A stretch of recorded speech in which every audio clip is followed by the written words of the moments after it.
So I got interested in real estate investing. I'm actually, my background's in finance, and so I have a pretty strong background, but more so in what's been traditional investing.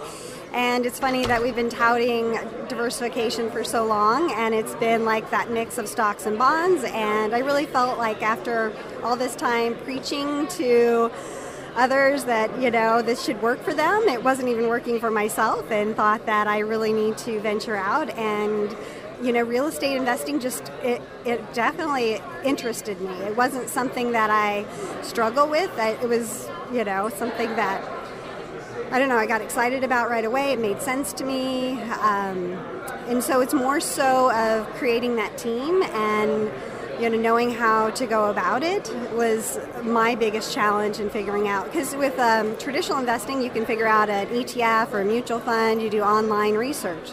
This took a lot more effort. And I know that I can't do it solo. I need to come up with a good team and a good approach.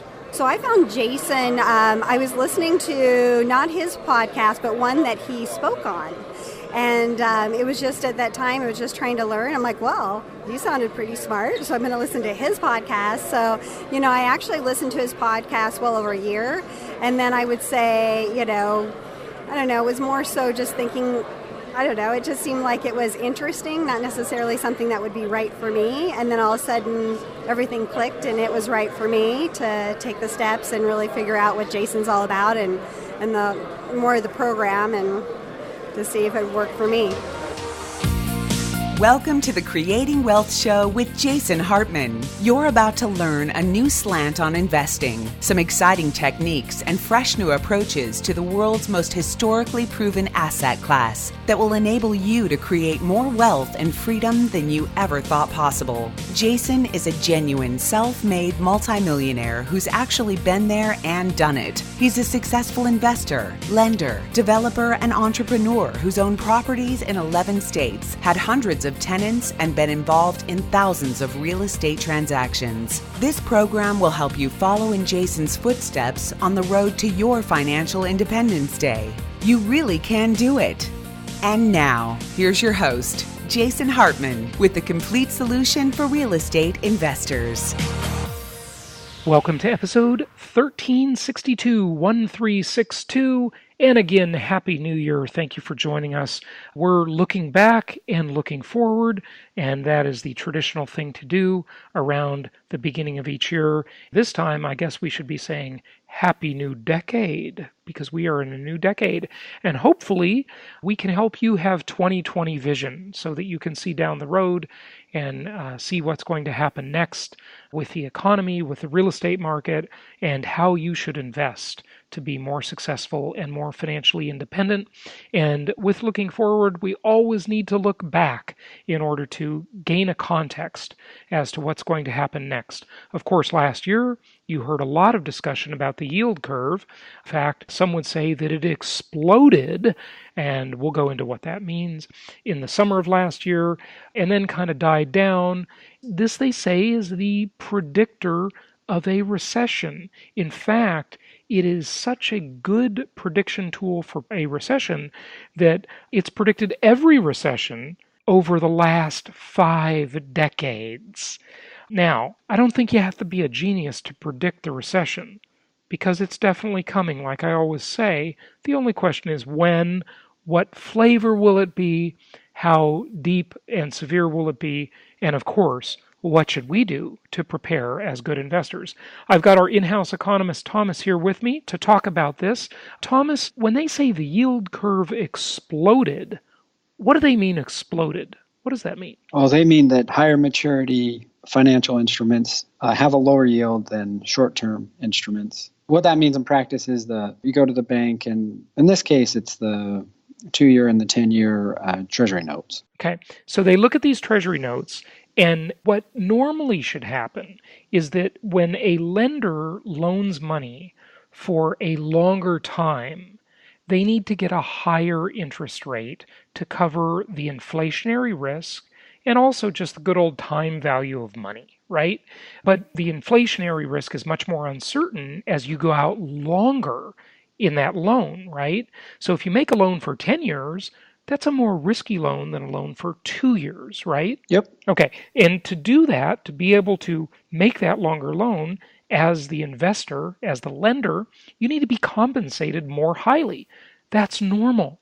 But when the yield curve inverts, the opposite happens, right? Yeah, when the yield curve inverts, that means that either the short-term interest rates are too high because the Fed has raised rates too quickly, or because investors are nervous and they'd want to have assets that have a shorter yield, they have less risk associated with them. Okay, so the shorter term asset has lower risk, as we've discussed. So who controls the yield curve? Well, the bond market controls the yield curve, right? Yeah, the trillions of dollars out there trading, Okay. that's what controls it. And so tell us more about this and let us know when you want to go to we have a clip to share about this, but what do you want to do to kind of set this up, Thomas? Back at the late summer last year, there was a lot of chatter about the yield curve inverting, and it had stayed inverted for a little while, and that would have predicted a recession. You had a majority of analysts out there saying that a recession was on the short-term horizon because of the inverted yield curve. But it didn't happen, and there's no evidence that there's a recession on the horizon in 2020. Well, some would disagree with you about that, but okay. Yeah, okay. There's still shot that it's Yeah, on the horizon. right, yeah. And that's one of my points here is that if a recession does happen in 2020, an investor is much better off holding rental property than they are holding stocks. My bottom line is if you have $300,000 to invest, is it better to invest in stocks in 2020 or into rental real estate? Well, everybody knows what I'm going to say. I'm always going to say the real estate because, and the reason I say always, I can't imagine ever saying differently, but maybe, and that's because the income property has the multidimensional characteristics that the stock market does not. It's just a very unique asset class. But why would you say that? Why would you say that the real estate is less risky than the stocks? Oh, because the income received off of the real estate investment is much safer. It's probably going to be a higher income stream, and there's much less downside risk in the price of the asset. So, for instance, if you had that $300,000 in 2019, if you had invested that in stocks, you would have been better off holding stocks versus real estate if you just look at 2019. Right, but wait a second, Thomas, come on. You're being one-dimensional, aren't you? I mean, that's not as a multi-dimensional asset class. I mean, the stocks don't give you any tax benefits. They don't give you, well, usually they don't give you any leverage. So the income property all in, considering all the dimensions, is going to be much better. I mean, the stocks don't give you inflation-induced debt destruction. They don't give you a lot of things. So when you say that, are you just talking about capital appreciation only? Or are you talking about capital appreciation plus dividends or, cash flow? Cash flow is what we call it in real estate. In stocks, we call it dividends. Go ahead. Yeah, I'm just talking nominal dollars. So that 300,000, stocks are up about 20. It's been one of the best years ever for stocks. Oh, yeah, it's been phenomenal. Yeah. So 25% on 300,000, you're doing well. You're up 75,000.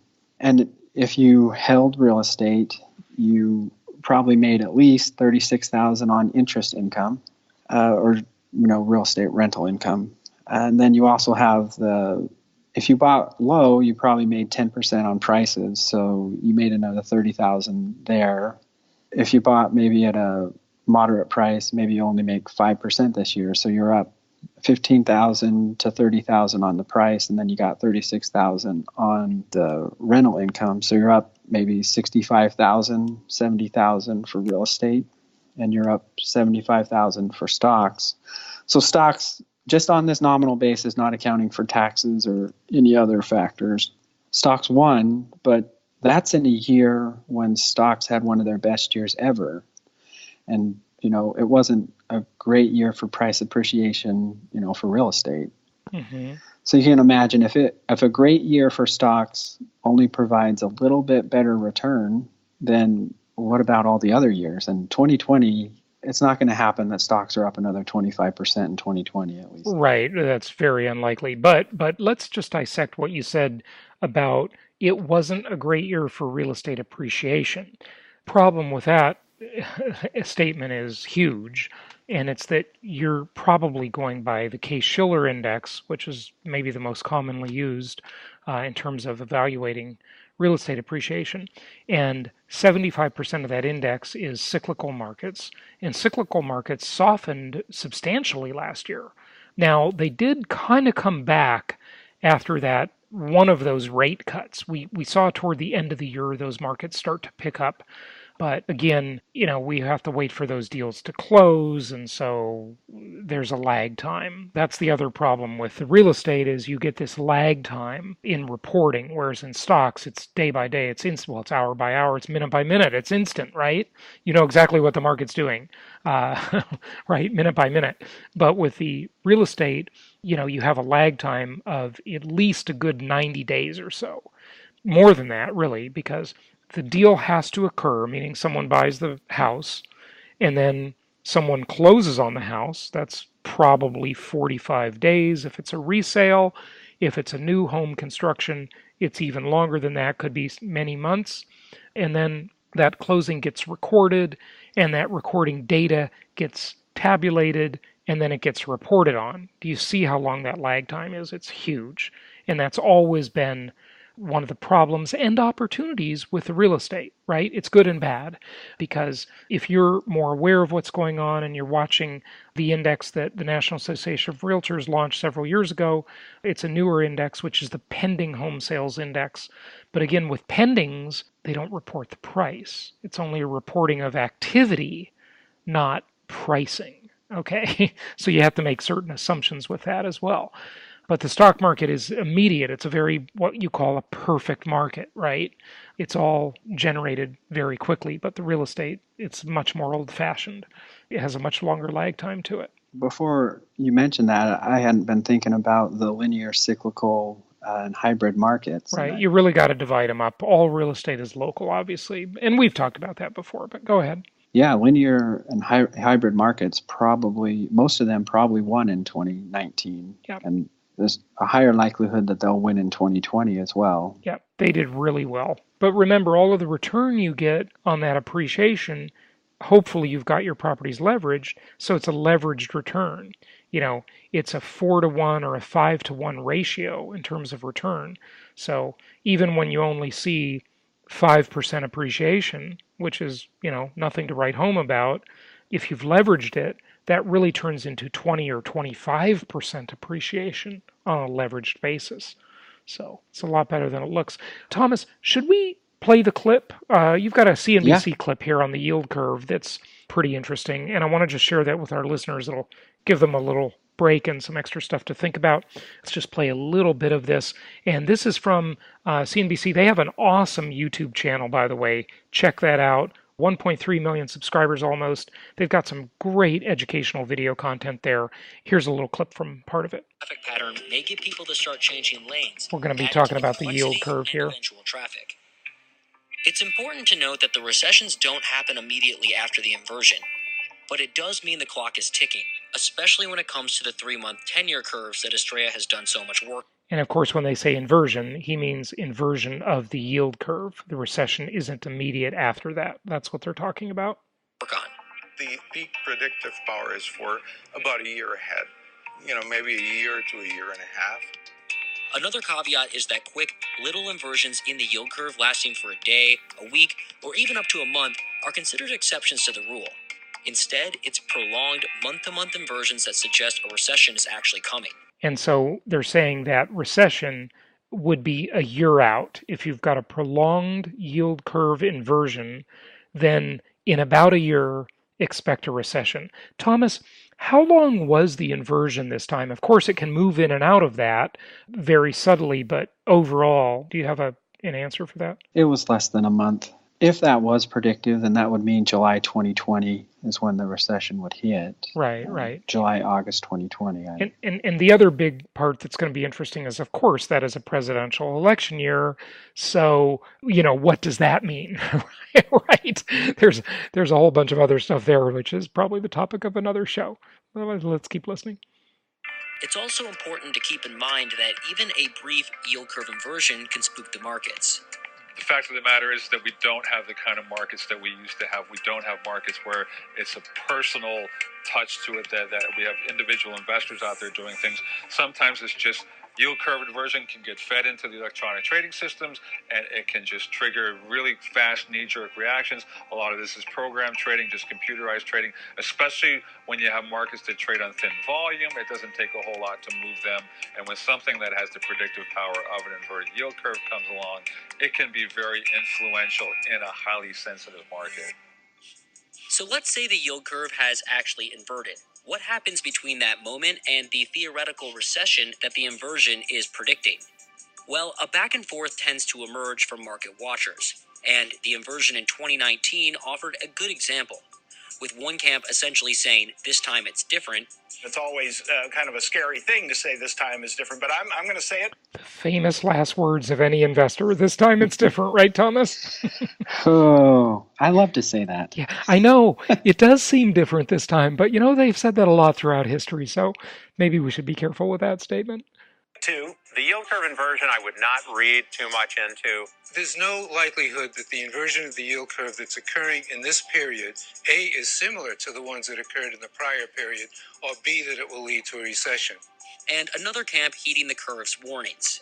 I've been getting this pushback that essentially the yield curve is inverted because global yields are low. So, it's not that good an indicator. I would actually argue it is a very good indicator because we just find it very hard to see how global growth can be this weak and the US can be this one island of essentially prosperity. I think we're up toward 40% of recession risk within the next 12 months. And that's a large part in reflecting what the yield curve is telling us. Amongst the curve's detractors, some wondered if the very act of watching the curve so closely had undermined its worth as an economic indicator. Historically, we have... That's almost like, what was that called, Thomas? We learned about the Hawthorne experiment, remember? Where they, everybody, remembers this from college maybe, or even high school, I think. They talk about how the employee behavior changed just because they were being watched, right? And then, of course, there's the double slit experiment in physics, which is the same thing too, right? Very, very interesting stuff. It almost relates to that. Had not been following the yield curve as closely as we follow it now. There's something called the Heisenberg uncertainty principle, something that's being observed. Oh, yeah. Heisenberg, too, right? Yeah. Is going to act differently than when it's not being observed. Others pointed to negative sovereign interest rates abroad. You have 20% more sovereigns yielding negatively than you had just a few months ago. So there's this drive for yield. Attributing the inversion to a spike in demand for long-term U.S. treasuries as money fled those negative rates in other countries. Trade advisor Peter Navarro. Interesting stuff. Thomas, thoughts? There's a lot of ways of reading what those commentators said. I think there's one thing in there that's changed in the recent decade. So the Federal Reserve has this dual mandate of moderate to low inflation and maximum employment. But I think they are thinking of their role as more than just a dual mandate now. They consider financial stability as one of their mandates. I don't know whether you think that's good or bad. It definitely encourages risk-taking. The Federal Reserve, I think, is responsible for most of the stock market's return in 2019, whereas the real estate market, the Fed can influence it, but it's by and large, it stands on its own. Right. But the stock market is no longer, I don't know, it seems to me like it's no longer independent of the Fed. Right. Yeah. It's a proxy. It is a proxy. Good stuff. Thomas, let's wrap it up on this topic. Anything else you want to share? You had prepared some stuff. Do you want to talk about any of those graphs or anything? Just my bottom line note that looking forward to 2020, the expected return on a $300,000 investment for real estate, it's at least $60,000 to $70,000. And for the stock market, just doing some probabilities, the expected return is probably negative $45,000. So there's a $100,000 swing there for investors looking to put money in different asset classes. The only thing I'll say about that is, number one, I hope you're right. But number two, in the interest of making a disclaimer, this prediction is worth exactly what it cost. And how much did you pay to listen to this? Okay. So, it is a crystal ball prediction for sure. But when you say the stock market, I'm curious, you talking about the S&P 500? Yeah, I'm talking about the S&P 500. Got it. Good stuff. All right, Thomas, thanks for joining us today. Yeah, good talking to you. Thank you so much for listening. Please be sure to subscribe so that you don't miss any episodes. Be sure to check out the show's specific website and our general website, hartmanmedia.com, for appropriate disclaimers and terms of service. Remember that guest opinions are their own, and if you require specific legal or tax advice or advice in any other specialized area, please consult an appropriate professional. And we also very much appreciate you reviewing the show. Please go to iTunes or Stitcher Radio or whatever platform you're using and write a review for the show. We would very much appreciate that. And be sure to make it official and subscribe so you do not miss any episodes. We look forward to seeing you on the next episode.